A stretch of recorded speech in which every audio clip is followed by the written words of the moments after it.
Bonjour, je m'appelle Sarah et aujourd'hui je vais vous présenter le Départ des Volontaires ou la Marseillaise, sculpture de François Rude.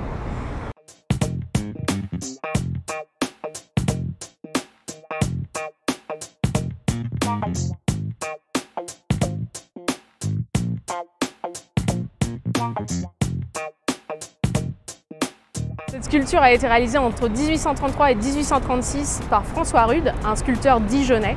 Et qu'est-ce qu'elle représente? Elle représente une idée, un événement particulier, une date en particulier, celle de 1792. 1792, c'est la bataille de Valmy, c'est-à-dire la première victoire de la France révolutionnaire sur les monarchies européennes coalisées. Et cette victoire, on l'imputait à quoi? Au fameux chant de l'armée du Rhin qui avait permis de remporter la bataille, de pousser les troupes vers la victoire.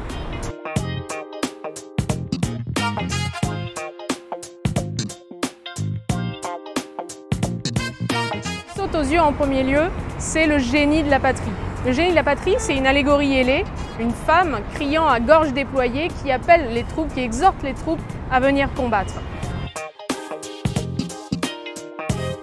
Ici, puisqu'on voit derrière elle le coq, le valeureux coq de la République, bec et aile ouverts, au-dessus de la hampe du drapeau français qui se déploie.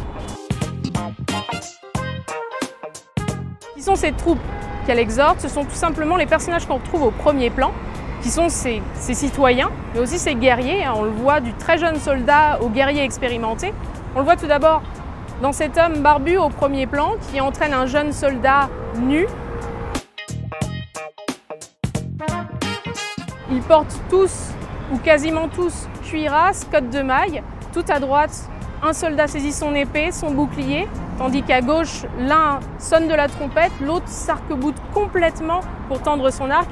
Bref, ils sont tous prêts à se battre, tous prêts à répondre à l'appel du génie de la patrie, à l'appel de la Marseillaise, y compris ce cheval hennissant, cette tête de cheval hennissant qu'on aperçoit entre les soldats, qui lui aussi semble être galvanisé par le chant de guerre.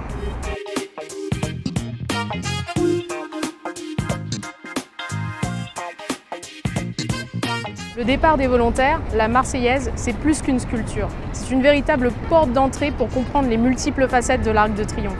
Et au sein de celle-ci, au sein de ce symbole national, elle reste indubitablement le visage de la liberté et de la révolte.